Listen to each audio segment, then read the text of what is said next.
Things couldn't be more sunny in the Twin Cities, where the Minnesota Vikings are playing their best football in many a year.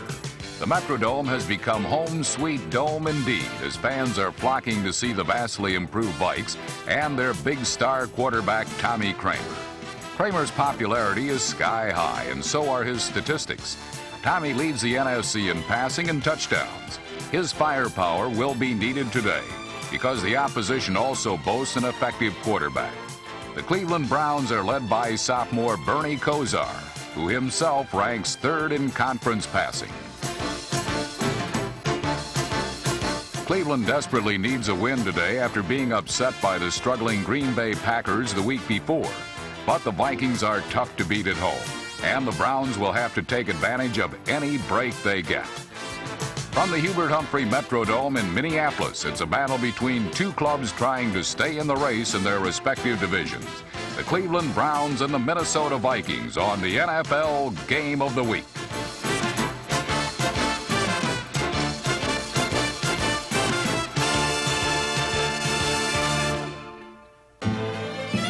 One key to Minnesota's success this year has been its rejuvenated defense.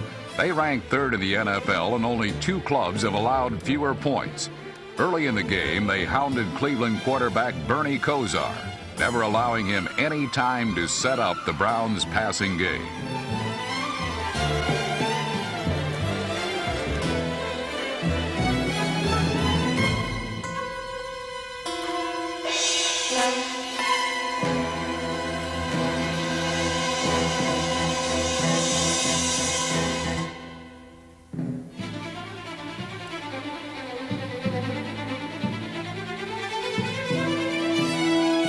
Minnesota's first try on offense wasn't very successful either, and it was significant that after the Browns stopped them on 3 straight plays that the Vikings had to punt. Why was this important? The answer: regular punter Greg Coleman was sidelined with a groin pull, so backup quarterback Wade Wilson was called on to take his place. Wilson almost had his kick blocked and booted it for a paltry 30 yards. This was the first sign that all was not well with the Viking punting game. But things were just peachy with the Viking defense, thank you. Minnesota promptly got the ball back when number 30 Isaac Holt intercepted a Kosar bomb. It was Holt's 5th pickoff of the year, second best of the NFC. Now the Vikings were ready to make their first move on Cleveland's defense. And the man they would turn to was 5th-year runner Darren Nelson. For most of his career, defenses have been able to keep Nelson from becoming one of the league's better backs. But in 1986, he finally seems ready for stardom. And it was Nelson who gained most of the key yardage on this Minnesota scoring drive.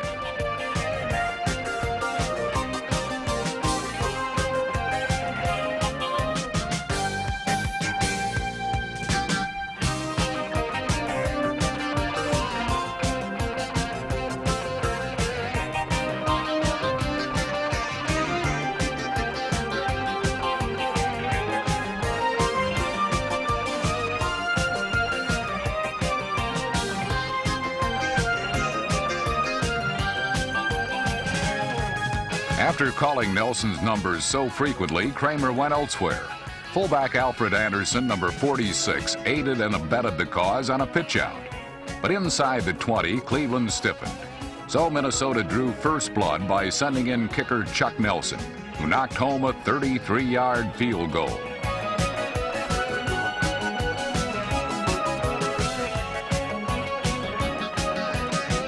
The Vikings had the early lead, and Cleveland's real troubles were just beginning.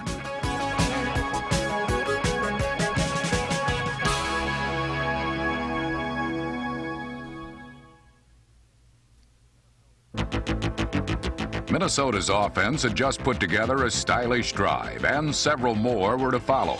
The same could not be said for Cleveland, which had a meager 4 first downs in the first half and a dismal 55 yards in total offense.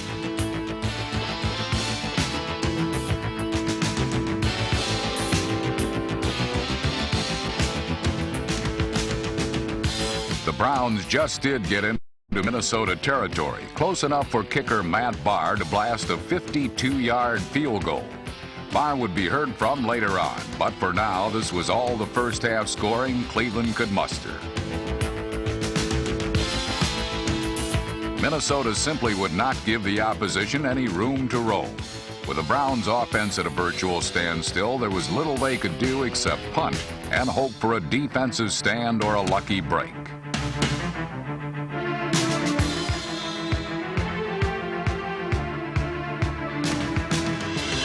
That break almost occurred when number 21, Rufus Bess, fumbled, but quickly recovered. Later, he would not be so lucky. For the moment, it seemed to fire up the Browns' pass rush, which promptly sent Kramer to the canvas. Minnesota appeared to get out of trouble when the Vikes dusted off one of the oldest plays in football, the Statue of Liberty, with Darren Nelson as chief torchbearer. But just as quickly, that flame was extinguished. First, Kramer was sacked by defensive end Reggie Camp, number 96. And then that same pass rush forced Tommy into only his 6th interception of the 1986 campaign.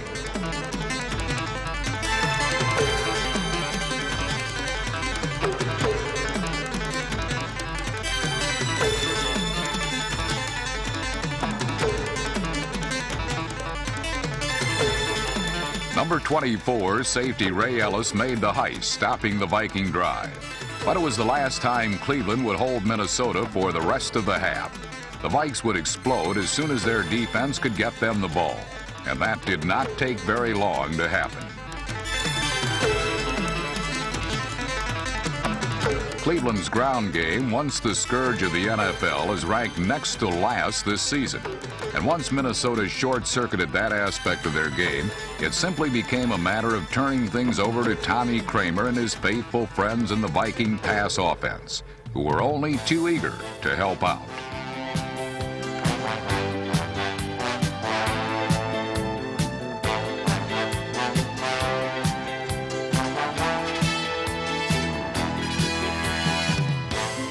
Kramer followed this completion to Leo Lewis with another play of about equal length to Allen Rice. And suddenly Minnesota had its deepest penetration of the game.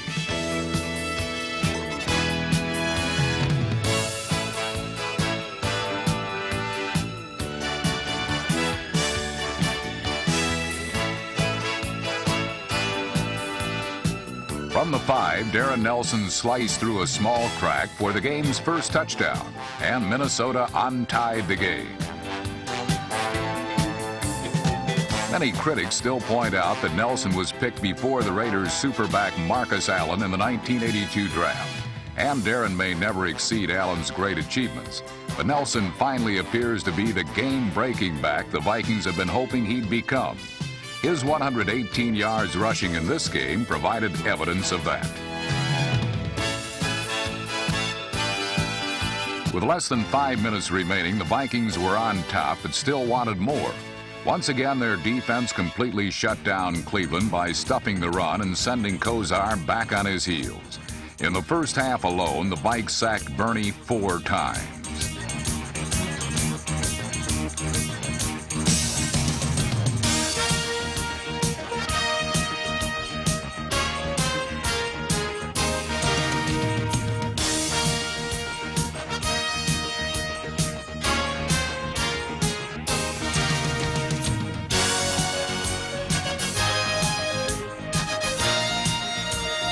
Minnesota took over late in the second quarter with enough time for one last drive.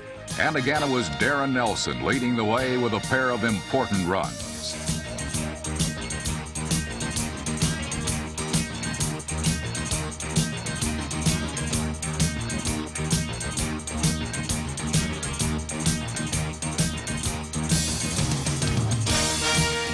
With seconds to go, Tommy Kramer fired his 16th touchdown pass of the season, a dart to wide receiver Anthony Carter, number 81. The Vikings were rolling, the Browns reeling. But in the second half, the roles of these two teams would be completely reversed, and the major cause would be the total collapse of Minnesota's special teams.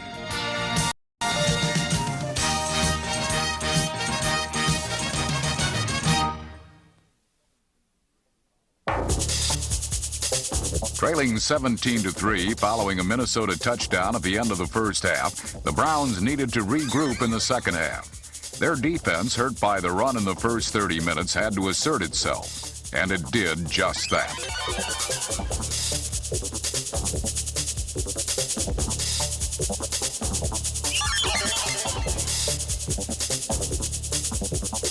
Cleveland forced the Vikings to punt, and again Minnesota turned to backup quarterback Wade Wilson. This time, Wilson's punt was a total disaster for Minnesota.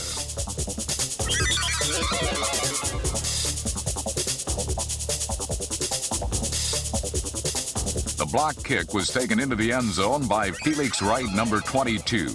And suddenly and dramatically, the Browns had exploded back into this game, cutting Minnesota's lead to 7 points. Viking head coach Jerry Burns had been forced to use Wilson as his punter, and had finally caught up to him. It was the Browns who now had the momentum, and they went to their running game, and on this day, that meant Curtis Dickey, number 33.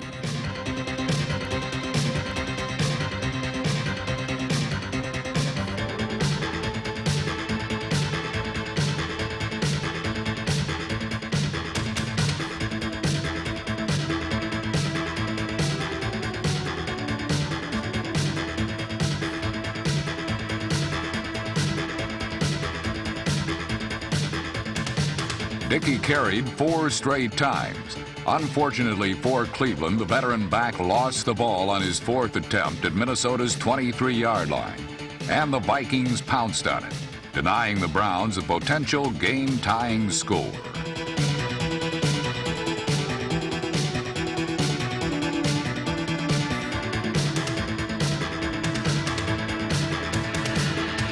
With new life, quarterback Tommy Kramer came out throwing. And the big play was this 32-yard pass to fullback Allen Rice, number 36.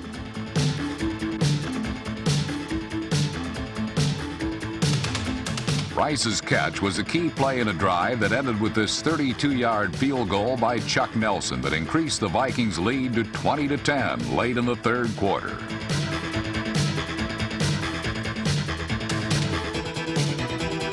Minnesota had weathered one Cleveland storm and bounced back. More would follow, and the Browns on their next offensive possession went right back to the run and Curtis Dickey.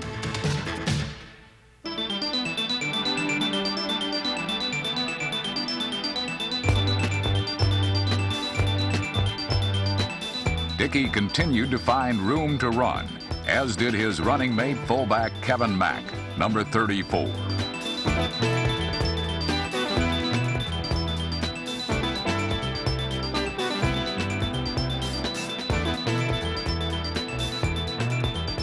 But as the fourth quarter got underway, the Browns' offense stalled at the Minnesota 2-yard line, and Cleveland was forced to settle for a Matt Barr field goal of 19 yards. 13 minutes remained in the final period. Minnesota led 20-13, but the fireworks had not yet begun.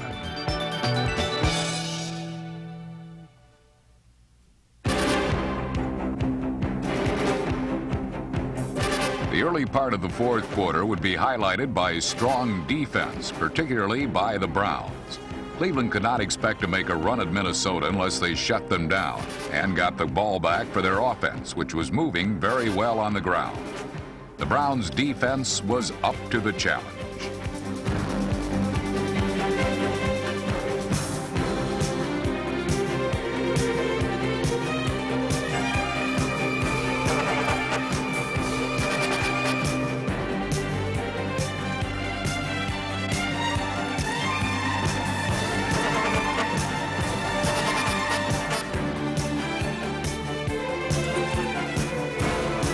But the Vikings can play that game too. And defensive tackle Keith Millard, number 75, sacked Bernie Kosar, helping force the Browns to punt. The game's key plays were now in the hands of the special teams, and Cleveland's units proved to be superior on this afternoon in Minneapolis.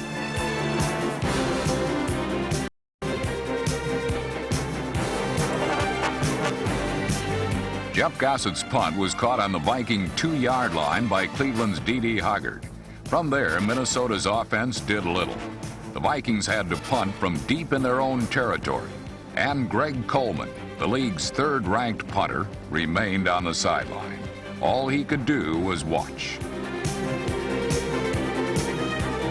This time, place kicker Chuck Nelson was called upon. His kick was not blocked, but all he could manage was an 18-yard punt that gave Cleveland the ball in excellent field position at the Minnesota 37-yard line.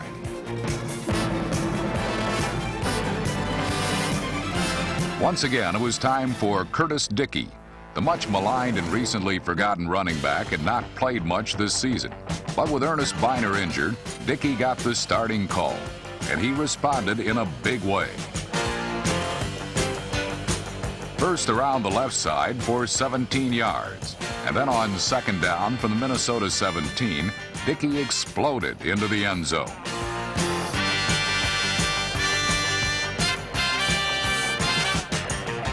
Dickey's touchdown run came with just under 5 minutes remaining in the fourth quarter, and it brought the Browns all the way back.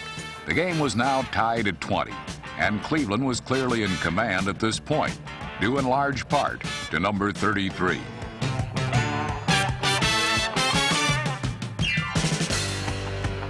Dickey rushed for 88 second-half yards as part of his first 100-yard-plus game since 1984. He provided a big lift to a Cleveland running game that entered this contest with the worst rushing attack in the AFC. Following their dismal first half, the Browns had rebounded on the strength of a second-string running back and a special teams group that had one more big play left in its arsenal. And that was on the kickoff, following Dickey's tying touchdown.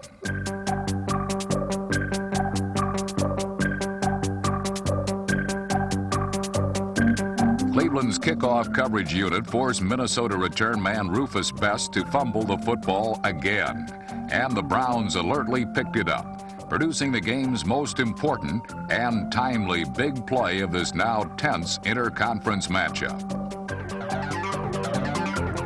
The man on the spot was again backup safety Felix Wright, number 22, the same man who had scooped up the blocked punt in the third quarter and scored Cleveland's first touchdown of the game.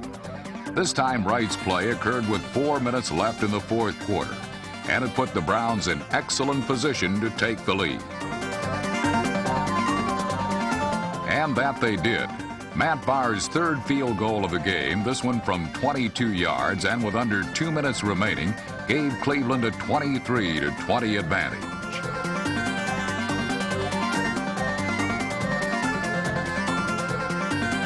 But there was time for Tommy Kramer to at least get in range for the potential game-tying field goal, and maybe even get in the end zone for the winning touchdown.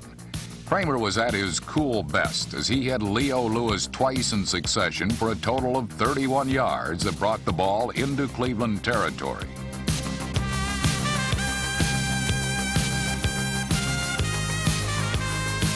But with 36 seconds remaining and not close enough for a field goal attempt, it was 4th and 18. Do or die. Kramer did, nailing Jim Gustafson for the first down that set up the field goal try that would determine if an overtime period would be necessary.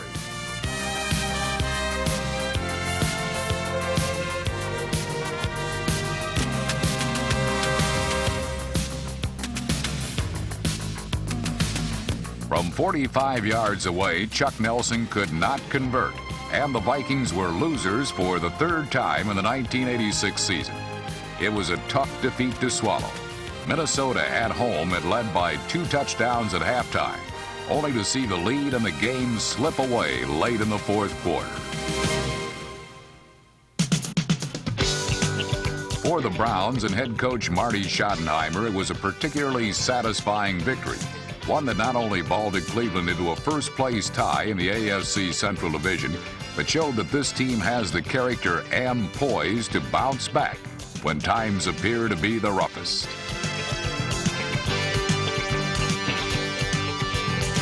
Coming from behind on the road does not happen all that often in the NFL, particularly against a quality team like the Vikings.